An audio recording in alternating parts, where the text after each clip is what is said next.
Hi, everybody, and welcome to the Philly Fan Radio. I'm your host, John Myer, along with Dan Palmieri. And Dan, let's recap the Eagles versus the Packers Wildcard weekend at home. Dan, immediate thoughts. Immediate thoughts is the defense played lights out as they've been doing most of the season. I was really impressed with the play, particularly in the secondary. I thought that they played really, really well on the defensive line. They provided pressure. Didn't get many sacks, but they provided enough pressure to where they were able to impact the game.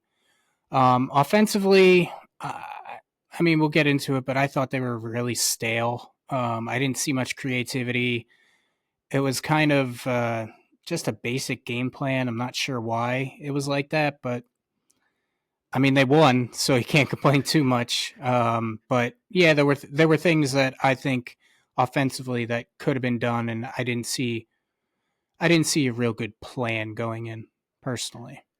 Well, the final score 22-10. Opening kickoff. First of all, I don't think the Eagles have lost a coin toss. Have they lost one? Because they seem to always win it and defer. Yeah. Into the second half. So I'm like, oh, please don't be this game that it does. Opening kickoff, they takes it out of the end zone and forced turnover. It was beautiful. The crowd was going on. The towels were out. They gave everybody the terrible towels, if you want to call them. It was just electrifying to it. And then to see the play, Hurts standing back in the pocket. I think he had all day. He could have made supper while he was out there. The line was just holding that shit. Then to Smith, and it was just. Oh no, it was actually Dotson, right? It was Dotson. It was Jahan Dotson. Yeah, first touchdown. First touchdown for it. Sorry, Smith was later on in the game, but it was electrifying to see. Yeah, it was. Like you said, he could have packed his lunch. He could have went out for dinner, and it was crazy. I think they said it was 6.35 seconds to the pass, which is just ridiculous. That seems to be a standard, though, so Hurts always has so much time back in the pocket. Now, my concern is that later on in the game, they were rolling him out to his weak side for the throws and then forcing some things. He did, what did he have, like 21 of 30 21 passes. Yeah, 21 passes. I absolutely agree with you. Defense, Bond, his interception into it. There were 4 turnovers in this game. It was unbelievable. They had Love's number. Even though they weren't many sacks, they still had some good sacks. They had the pressure on him. They messed up the timing on it. I really enjoyed watching the defense all around them. Yeah, I agree. It was a good telling stat was that Jordan Love hadn't thrown an interception for a long time. Yep. And he came through and threw 3 of them in this game. And it just shows how mature and how good our secondary really can be. And they're really going to be tested this week with the Rams. But I can honestly say that I'm really comfortable in our defense. And our offense with the firepower we have should be elite, but it isn't. Let's face it, it isn't right now. But they're good enough to get the job done. And the 2 main things that you hear everyone say throughout the season that wins championships is defense and a good running game. And we have the best running game and we have the best defense in the league. So if that's a formula, then I think we're ready to roll to New Orleans. Pack your bags. Now, defense, we're going to stick with defense here. First of all around, even Slay was still playing his 8-10 off. Very aggravating for us to watch. And then all of a sudden, he's running man-to-man down the sideline, turns around, and the ball's in his hands like it was a gift. Yeah, I was surprised. Just on the basic fact that they played him one-on-one with no safety over the top. And because we both know that Slay, he's a good corner, but he's a little older and he does have problems with the speed guys, which is probably why he plays friggin' 10 yards off. But anyway, but he kept stride and he did really well on that one. Like you said, it's kind of infuriating to see him play. I mean, there was more than one, but there was a particular play that I remember yelling at the screen was that it was 3rd and 3, and he was off by 8 yards, and they just ran a simple out pattern. I mean, that's Nope. so easy. It There was just a lot of like 3rd and longs for them, and third, and then Slay's mhm. off, and they just kind of like throw at it. I think it was actually the play right before that, and then they took the shot down the field. I was upset at Slay, and then all of a sudden, it's like, how can you hate the guy? He just caught it right in his hands. I mean, Yeah, big play Slay. Here he is. yeah, he's going to post that later on Instagram. I did note, somewhere within the 5.5 minutes, he left the field. So he ran out. His arm was like straight down. I don't know what was going on, but he came back out he came back out in 3 minutes NFL time. And when I say NFL time, it could have been 20 minutes, whatever it was. But he came back out and he was back on there. The fans around us were a little concerned. Slay's out. And I'm like, relax. Rodgers is there. They're going to put him in. I think he's going to be fine. And he was. I knew they were going to attack the moment Slay went out, but Rodgers stepped up and nothing happened.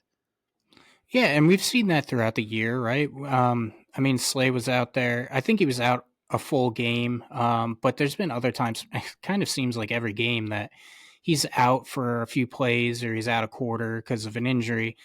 And we both have been saying it for a while. We actually feel that Isaiah Rodgers should get the start over Slay. Yep. So to have that kind of quality backup is really, it's hard to find. And I like Isaiah Rodgers. I think that he's a solid corner. He's got good speed. And I think he's a starter in the league now. Whether or not he'll start for this team next year, I don't know. But I think he's a hell of a corner. Now we had Bond who got the interception. I mean, literally, he was just spying it. It was so nice to see Bond. If Howie doesn't lock his ass up in for a couple of years, I'm going to be a little upset. Number one, awesome all around. Slay got. Then there was a turnover and a kickoff. And the next one I'm going to be talking about, you and I have been saying it all along. And finally, GJ did not steal it from him. Quinan Mitchell got his first NFL interception in the Wildcard weekend to seal the deal and end the game. Yeah, we've seen Quinan play really well this year. He's missed a few interceptions, whether or not they're stolen or what. But it's really, he's a superstar. He is going to be a perennial All-Pro, Pro Bowler. He's a fantastic player. I'm not going to lie. When they drafted him, I think I even texted you. I wasn't really for it, because they haven't had success with these, non-SEC players, Yep. these like weird, old conferences and stuff like that in college. But I mean, he's really good. I mean, he's a lockdown corner. What can you say? You don't need to roll a safety over the top. He's got good speed. He always plays the ball. I mean, he did have a pass interference against him, but I mean, who doesn't? And, him, I saw that he and Cooper DeJean both made the all-rookie team, which is no shock. But, Yep. I mean, for years and years, I personally have, I don't know if you have, I've kind of bashed Howie on drafting, because he's always gotten good free agents, but drafting-wise, he's always been really hit or miss. But clearly he hit big time with this draft, and it's the reason why they're in the position they are. Especially the defensive line. I mean, it is unbelievable. I think the defensive line, top notch, always having it. And the defense is so young that I just feel they can only get better from here on out. I mean, just getting in there. Did you see that Huff was out there? He was on the one play. He got an amazing one play. First of all, he was standing on the sideline. He was the only one with a jacket, and then he's like, "It's fine to take the jacket off." I'm like, that was probably the only deal that it hasn't worked out for them. You would think he would step up after all this, or why is he not? Is he just in a bad position? Is he making good plays and we're just bashing him? Like, is he letting other people get up to the line? I mean, is he having an assist or what? Well, by him only playing one play in the snap count, I think the Eagles pretty much showed what they think of him. Yeah, I mean, and the thing is, it's the playoffs now. You don't have time to play a person who's a project who you're hoping can make a play. No, you're going to play proven guys. And they gave his his limited snap count, but they played Nolan Smith 88% of the snaps, and that kid really, he's a Yep. beast. He's a hell of a player. He showed it during this game. I mean, he showed flashes of it during the year. He had a really good year this year, and he made the loss of Hassan Reddick not as huge. So that's Well, we know really where he's at right good to now. see. So, Yeah, the couch. yeah, exactly. Any concerns going into the next game missing the Kobe Dean? I do have concerns because I think once you saw Owen Burks come in, there were missed tackles. There were He a missed a few lot in tackles. this. I'm sorry. You couldn't get Hmm. Jacobs to stop. How did he get that freaking touchdown? He went 15 yards with 10 guys on his back. Yeah, I mean Brandon Jacobs. Oh my God, flashback to the Giants there. But Josh Jacobs is a hell of a player. I mean, he's a great player. He breaks a lot of tackles. He's a good player. But I felt like the best thing that Nakobe Dean did was he got in the backfield and disrupted things before. Yep. He didn't always make the tackle, but he was able to get through the line and disrupt things and alter the path. And that's not what we're going to get with Burks. And it's just a shame. It really is. The kid was playing his heart out. He gets injured every year, but he was finally not injured this year and had the stats to prove it. And he gets injured. And now, uh, kind of going back to what you mentioned about Dean, where you're kind of joking around about how he given him the bank, but I think this injury to Dean only further um, amplifies the fact that we need to lock up on, and I think we will, Oh, because yeah. he was going to get locked up before, but I think there's urgency on it now because we can't go into next year with two new linebackers because, I mean, with the injury, they're saying that Dean might not even be ready for the start of the season. And if he doesn't have the availability for training camp, then he's not going to start the season. So it's a shame. It really is. I do Well, have concerns, especially in the run game. we've talked about our defense a lot. We're huge props to them. I think they played really good. I think I'm not actually concerned with defense going into the Rams. I think we're going to disrupt. Um, oh my God, I can't even think of the name, Stafford. So I think we're going to be really good for it. Now going into the offense. First of all, I want to read you a couple of stats, and the reason I printed them out this time because I'm going to take a few moments and just talk about Green Bay's stats. First of all, they scored 3 points in the third quarter and 7 in the fourth, 10. The Eagles, we got our 10, which by the way, we're doing great in first quarter anymore. Second quarter, nothing, and then 3 and fourth quarter, 6 and 6. I'm not now. Green Bay had what they have right here 195 passing, 107 rushing. While I felt there were a lot of rushing yards, 107. We didn't give up that many. I'm very impressed because we had 169, but our total yards 290. Now, the reason I didn't talk about passing is because while Jalen was 13 for 21, who cares? They won, right? I mean, I was literally listening to some awesome talk show hosts, and everybody's like, and you and I Yeah. will come on here and we will bash right away and be like, why are we passing more? But we won. And he said, your quarterback did what he needed to do. He won the game. Now, obviously, the team won the game, but he did what he needed to do. Who cares if he got 121 passing yards? Now, imagine, and he had 0 interceptions. Now, would you like him to have 400 yards, 4 interceptions, and lose the game? Think about it. And it kind of hit me like, I do want to see more passing. And in fact, but when we have an awesome defense and Saquon, our passing is there. It's a threat while most people don't take it seriously. And then all of a sudden we light it up in passing, just like we did with the Steelers game, and shut everybody up.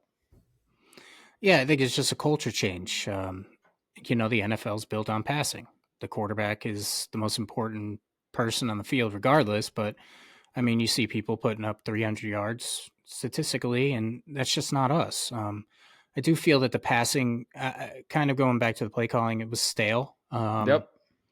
But again, the playoffs we need to change our mindsets. And I heard the things on the radio. They're talking about, oh, are we concerned about the passing game? He only passed for this much.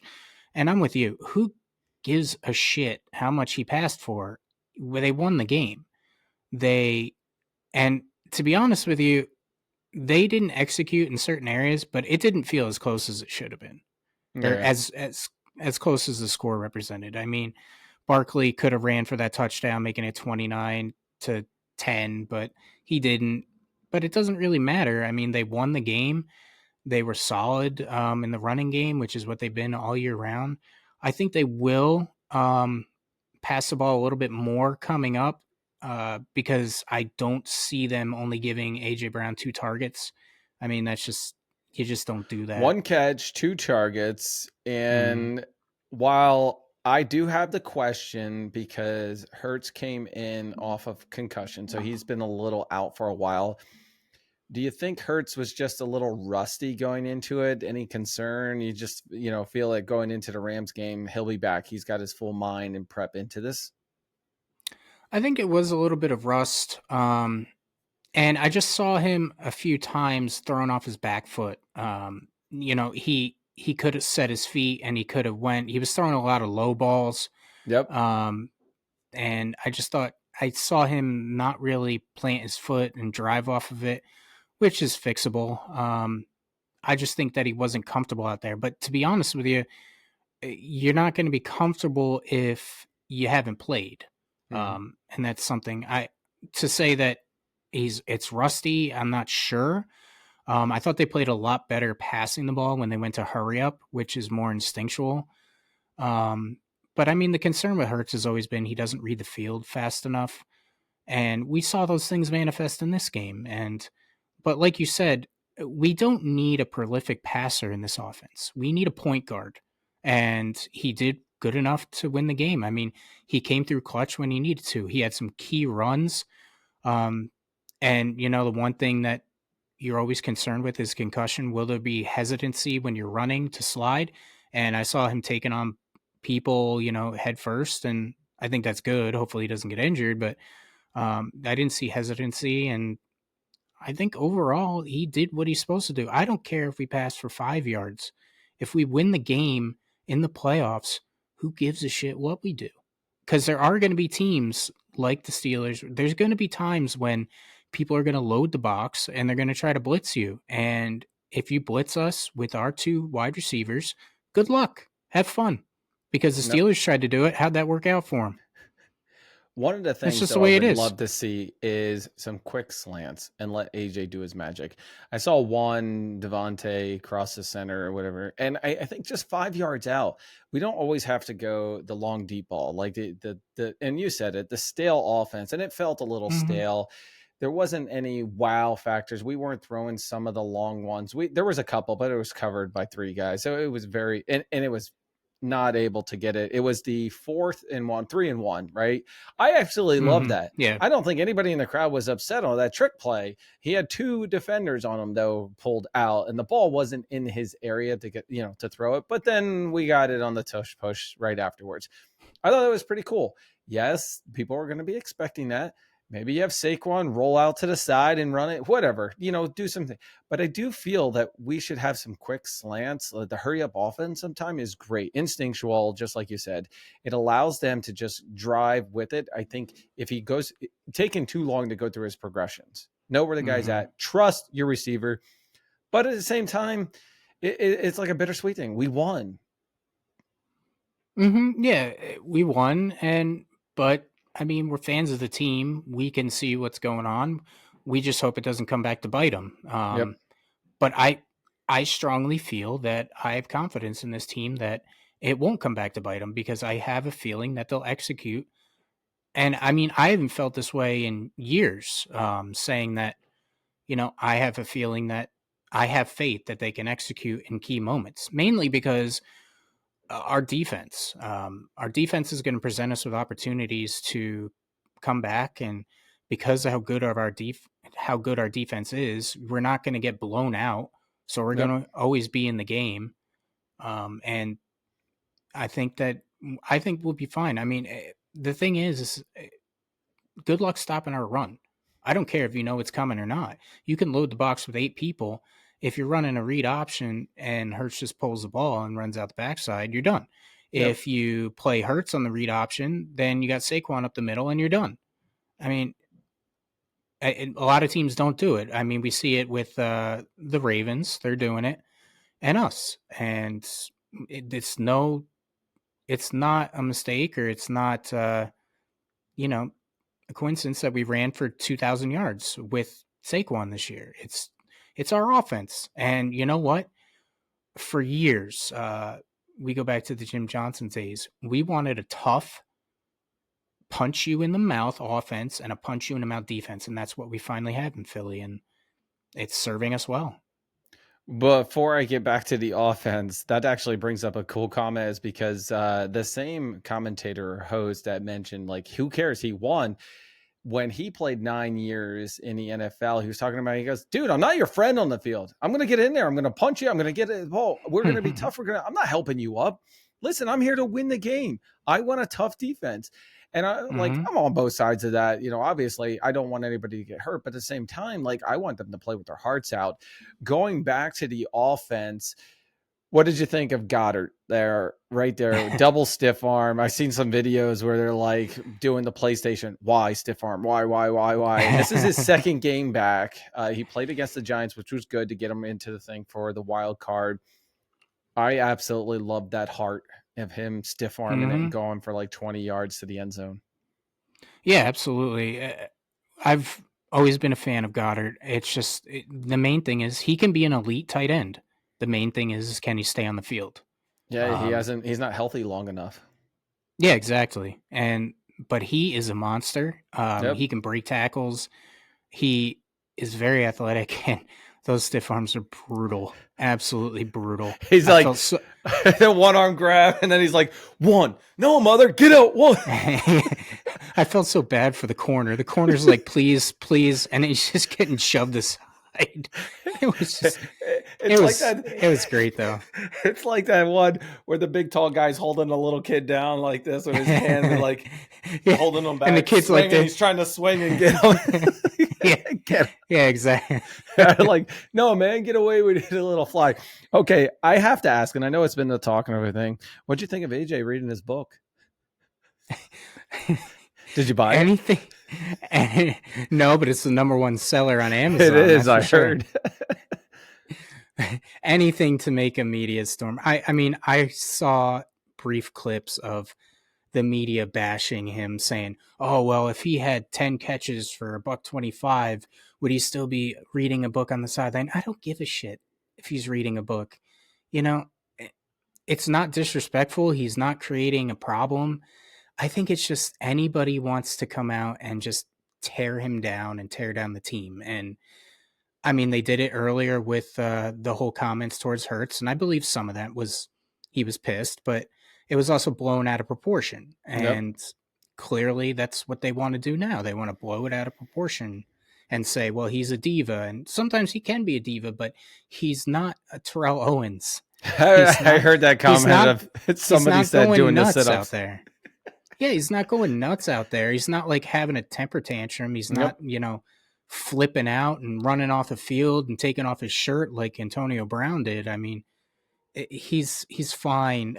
The book thing is funny, but I guess he does it every game. They just haven't caught it. But I'm cool with it. If it's a mental game, right? And if that's where he gets his mental peace from it, like he said, go for it. He's out there, and everybody was pushing that and making some comments on it. But go back to the Goedert stiff arm. Who was the lead blocker in that? AJ was. Yeah. AJ opened that up. So while everybody's like, oh, he's pissed because he only got 1 catch, 2 targets, he is a team player. He is out there doing his part, and that's why Goedert got the touchdown. Yeah, exactly. It's only a concern when you don't see the effort from him. And we've never not seen the effort from him on the field. Yeah. And I saw the same exact thing that you saw was when Goedert got into the end zone, who's the first person greeting him and, celebrating with him? And it's him. So Yeah. I have no problem with it. They just want to be a media shit, and I'm kind of tired of it. By the way, if anybody wants to buy AJ's book, it's called Inner Excellence on Amazon, the top #1 seller. No, we are not affiliated with it, and we're not getting any commission back. But if you'd like to, I'll drop a link in there. We can get some of that. All right, so Dan, let's we got to move things on a little bit here. The one thing I want to ask: do you think Barkley should have been greedy and gone for that touchdown? No. I actually liked what he did there, because he was absolutely right when he came out and said it. God forbid someone catches him from behind, hurts him. He could be running full speed and he pulls a hamstring, slide down, you down the ball. Yeah. It was pointless to get any points because he slid down. Hurts came out. They kneed on the ball. They were done. That's it. Defense, they didn't even have to come out. Game over. No, you know why people are pissed is because it was one of the top trending prop bets. Was a Saquon anytime touchdown. That's what it was. People were pissed. They were greedy, and he wasn't. And we've seen him all year long. Like, hey, Nick coming over. Do you want to go for it to get the point? The record. What was it? Yep. Running record. And he's like, no, let the young dogs eat. Let them come in. So he's been all around okay with it, and I think he's exactly right. If he would have pulled a hamstring on that, people would have been pissed of him not sliding down. So I'm with you on it. All right, Dan, let's get to the bottom of the thing. First of all, we know Eagles crushed the Packers. When I say crushed, 22-10, it wasn't that blown out, but it was awesome to see there at the Link. The next game is at the Link against the Rams on Sunday at 3 p.m. Now, Dan, actually, you know what? I got to step back 1 second. What were your thoughts on Elliott's kicks? Are you having a bad off year here?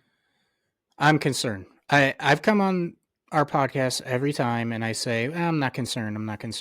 I am concerned. There's something going on.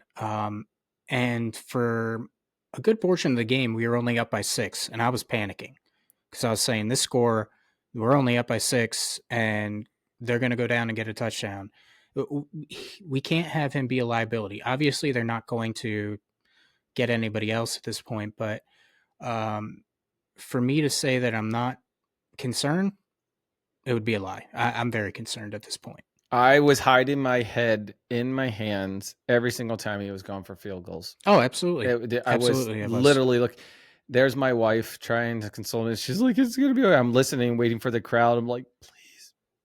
And so while we're winning, we're not losing by a field goal or a point. So I'm not totally as concerned to you, but I am not comfortable watching him kicks. Just putting that out there. Yeah. And to kind of put a recap on Wildcard weekend, did you find the competition really stale this week? I mean, Jesus Christ, it was nothing but blowouts. Except for ours. Were you? Well, first of all, let me ask you a question. I know I said we get back to the Rams. It felt like it was one-sided all around, except for the Eagles game. Why did I feel like everybody else was blowing it out and dominating? And were we it? And I was just a very over-concerned fan. I mean, we dominated. We did. With all the turnovers, but we just didn't capitalize on opportunities. I don't think the score in ours reflected properly the game. Because I felt we dominated. But okay, I'm just a traditional Eagles fan waiting for the disappointment to happen. Oh no, I was right there with you. Like I said, when it was a 6-point lead, I was like, oh shit, we're gonna blow this game. They were this all is boring. Ridiculous. Yep, every single game was like rough. snooze fest. And this week we got nothing but good. Well, except for the Texans against the Chiefs, but we got Lamar Jackson versus Josh Allen. We got our game. I mean, there's some good competition. But okay, let's talk about it. Wildcard weekend was rough. The upcoming is the divisional round. I'm just going to talk NFC because who cares about AFC unless the KC's out of it. Really hoping Buffalo kind of rolls in there. Happy to see them kind of roll in. But okay, Rams this weekend. Dan, are you concerned? And what's your prediction? I'm actually not concerned. And I don't know why, but I'm not concerned. I don't know why. After watching him, he just looked unbelievable on his throws. He had like 4 or 5 different receivers. Puka was in there. It was just okay. I'm slightly concerned. I reflected back to the beginning. Well, not the beginning. It was only a few weeks ago that we played him. Saquon ran for 255 yards. He did. That's the only thing that gets me like going. I'm like, wait a second, didn't we just like crush them on rushing? That's because he had those like 260-yarders, 70-yarders at the end, kind of stacking up there. Okay, you're not concerned. I think defense is definitely gonna, just like you said, you and I were texting that, gonna upset Stafford, get him on his toes, that he's gonna throw some. And he did have some weird passes there. Immediately after you text me that, he had one that was off to the side because they disrupted it. So. Yeah, he's just not he's not a mobile quarterback. He can't. I mean, because of that, he doesn't. If you get pressure on him, he's known to throw some mistakes. And I just feel, let's face it, they played a hell of a game. I'm not taking that away from them, but the Vikings came in and they didn't get pressure at all, and their corners are playing soft, and they are not the quality of defense that we have. We can go one-on-one. Now, I'm going to say this flat out. I don't care if it's Quinan Mitchell or Darius Slay. Puka's going to get his receptions. He's just too good. He's just that damn good. He's going to get off. Slay's going to let him play off, and they're going to throw to him, and then he's going to manhandle him. Yeah. I think that's your one concern when you're going in there is stopping Puka. They don't have a running game that I fear. I know I said Burks is concerning to me, but I just don't feel like this is an elite running game that we have to be worried about. And I just feel like our offense is going to be able to dictate the game. I don't have many concerns. You saw the main thing I saw last night was everybody was raving 9 sacks. Look at the pressure they're getting. And I looked over to my wife at least like 3 times. And I'm like, yeah, good luck getting that against our offensive line. Yeah. Good luck. Hell yeah. It ain't happening. No, not at all. What's your prediction for Sunday's game? I actually see it 27 to, I'm going to say 17. All right. So I'm in the 30s for some reason. I think we're going to light it up. I think, not only is Saquon going to have a great day, I think AJ is going to get really more involved. He's not going to have time to read his book.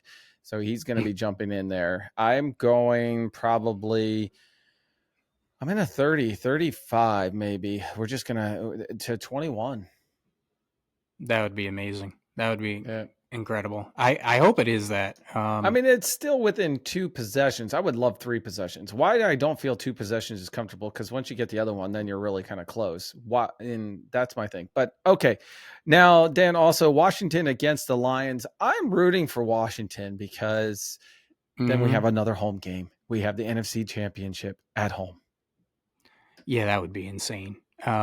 Do I think it's possible? I think Daniels is like an elite rookie quarterback. I'm sorry. He's just really good. I think the Lions have just been a little decimated throughout the year, and Daniels, no matter what, he's getting. I mean, look what I do believe we would have won against them, but when Hurts got injured with the concussion, but I think it would have been a challenging win because Daniels would have brought him down the field. We've seen it time and time already. He's actually, I think it was like 4 fourth quarter comebacks or something like this year. Yeah. I think it's going to be a good game. I think it's going to be an offensive shootout. Yep. I can see the Lions coming out and playing good, but I also see Washington. I mean, I hate to say it, but they're going to be a legitimate contender for the division for a long time. This quarterback is a beast. I mean, just running the ball, instinctual passing the ball. The only thing that's going to stop this quarterback from being elite is an injury. Or not having a good offensive line or weapons to throw to. I mean, he can only do so much without somebody, but he's spreading the ball out there. I mean, even Zach Ertz is getting some of those passes he's leaning on. Yeah, I mean, they're a really good offense. I think that it's going to be, I think it should be a competitive game. I think all games should be a lot more competitive than what we saw this weekend, except for the Chiefs game. I just don't. I don't know if the Texans can do it. I'm rooting for them. We'll see, but it is played in KC. It's a little cold out. Dan, also, let's talk about it. Mike McCarthy out as Cowgirls head coach, which we all knew was going to happen. Jerry Jones is kind of like, yeah, we mutually parted ways, meaning Jerry said, get the heck out. Kellen Moore was rumored to be actually becoming now our offensive coordinator coming back because he was at Dallas, but you also indicated he was fired. But Jerry Jones is kind of trying to court Deion Sanders. Will prime time come to Cowgirls? God, I wouldn't doubt it. I honestly wouldn't doubt it because Jerry Jones will do anything to put the spotlight of attention on his team and on himself. And there's going to be no bigger attention if you go out and get Dion, because the entire offseason, it's going to be like, oh, well, he's here, you know, prime time, he's here. It's with the Kellen Moore thing, I don't think it's going to happen. Nah. I don't think that Dallas is a very intriguing job, because every way you look, you're going to have Jerry Jones making final personnel decisions because he just can't give it up. Too many. I'm not even talking about the team. I'm talking about the way it's run. Oh, I agree with you, but there's too many. Well, Jerry Jones is a diva, so hey, what do you want? I just think there's too much. He's got his hands in too much. He needs to step back. He needs to let somebody else manage it, and go play with your oil fields or something. But I'm happy he keeps managing it. Yeah, because look at them. They're sitting at home. Exactly. Keep managing it. Doing a good job. Yeah, right. We're rooting for you, Jerry. That's the only time you're going to hear us say that. All right, everybody. We got to wrap this up. This has been the Philly Fan Radio. I'm your host, John Myer, along with Dan Palmieri. Don't forget to hit that like, subscribe, and notify, because guess what, Dan? We're out of here, and go Birds. Go Birds.